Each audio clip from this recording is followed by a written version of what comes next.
हमको अब तैयार रहना चाहिए अपने अंत के लिए, क्योंकि जिस हिसाब से पेड़ काटे जा रहे हैं नए शहर और रोजगार बसाने के लिए, उस हिसाब से वो दिन दूर नहीं जब ऑक्सीजन भी आपको किसी दुकान में मिलेगी।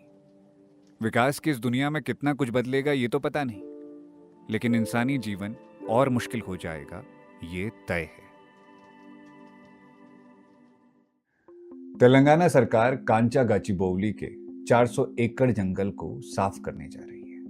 वजह है एक नया आईटी पार्क। इस जंगल में 455 से ज्यादा पेड़, पक्षी और जानवरों की प्रजातियां रहती हैं। वैज्ञानिकों का कहना है कि अगर ये जंगल कट गए तो हैदराबाद शहर का तापमान 4 डिग्री सेल्सियस तक बढ़ सकता है। लोग इसका विरोध कर रहे हैं, सड़कों पर उतर रहे हैं, लेकिन क्या सरकार इस विरोध को सुन पा रही है? यह विकास है या फिर है एक नया विनाश? आइए इस वीडियो में इस मामले को जरा करीब से समझते हैं। कांचा गाचिबोवली का यह जंगल सिर्फ एक जंगल नहीं है, बल्कि हैदराबाद की कुछ बची कुची हरियाली में से एक है। एक रिपोर्ट कहती है कि यहां की जैव विविधता केबीआर नेशनल पार्क से भी ज्यादा है। यानी कि यह सिर्फ एक छोटा सा जंगल नहीं है, बल्कि एक प्राकृतिक संपदा है।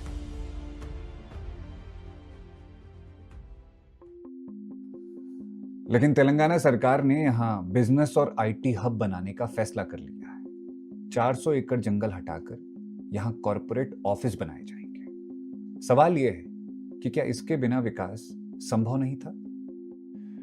इस जंगल को बचाने के लिए यूनिवर्सिटी ऑफ हैदराबाद के कुछ स्टूडेंट्स और एनजीओ के कुछ लोग सामने आए।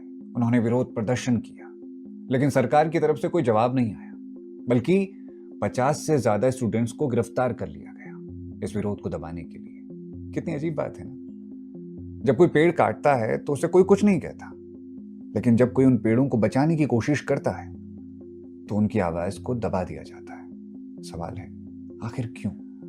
अगर ये जंगल खत्म हुआ तो इसका असर सिर्फ पेड़ों पर नहीं होगा, बल्कि पूरे हैदराबाद शहर पर होगा। पहला, टेम्परेचर बढ़ेगा। वैज्ञानिकों का मानना है कि अगर ये जंगल हट गए तो इस शहर का तापमान 3 से 4 डिग्री सेल्सियस तक बढ़ जाएगा, जिससे ज्यादा गर्मी होगी, हीट वेव आएगी, बिजली ज्यादा खर्च होगी, लोग परेशान होंगे। इसके अलावा पेयजल का संकट होगा। जंगल बारिशों को अपनी ओर खींचते हैं। जब जंगल नहीं होंगे तो हैदराबाद शहर में जो पहले से पेयजल संकट है वो और ज्यादा बढ़ जाएगा। इसके अलावा तीसरा सबसे बड़ा कारण, 455 से ज्यादा वन्यजीव प्रजातियों को नुकसान होगा। वो अपना घर खो देंगे, जिसमें कई दुर्लभ पक्षी और जानवर हैं। कहने का मतलब सिर्फ इतना है कि अगर आज इस मुद्दे पर आवाज नहीं उठाई गई तो हैदराबाद शहर सिर्फ कंक्रीट का जंगल बनकर रह जाएगा। सवाल यह है कि इस मुद्दे पर हम क्या कर सकते हैं? ज्यादा से ज्यादा बात कीजिए। अपने शहर में, अपने घर में, दफ्तर में, दोस्तों के बीच, चाय की दुकान पर इस मुद्दे पर ज्यादा से ज्यादा चर्चा कीजिए, क्योंकि जितनी ज्यादा इस मुद्दे पर बात होगी, सरकार पर दबाव उतना ही ज्यादा बढ़ता चला जाएगा। अगर आप बात करेंगे तो हो सकता है ये जंगल बच जाए।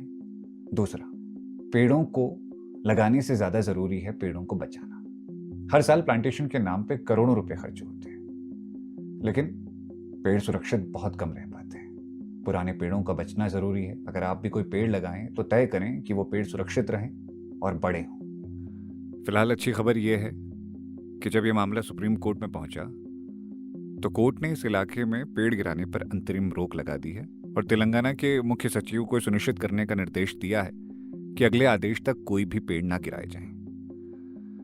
अगर इस मुद्दे पर बात नहीं होती, लोग चिंता नहीं जताते, तो शायद मुश्किल हो जाता इस फैसले का आना।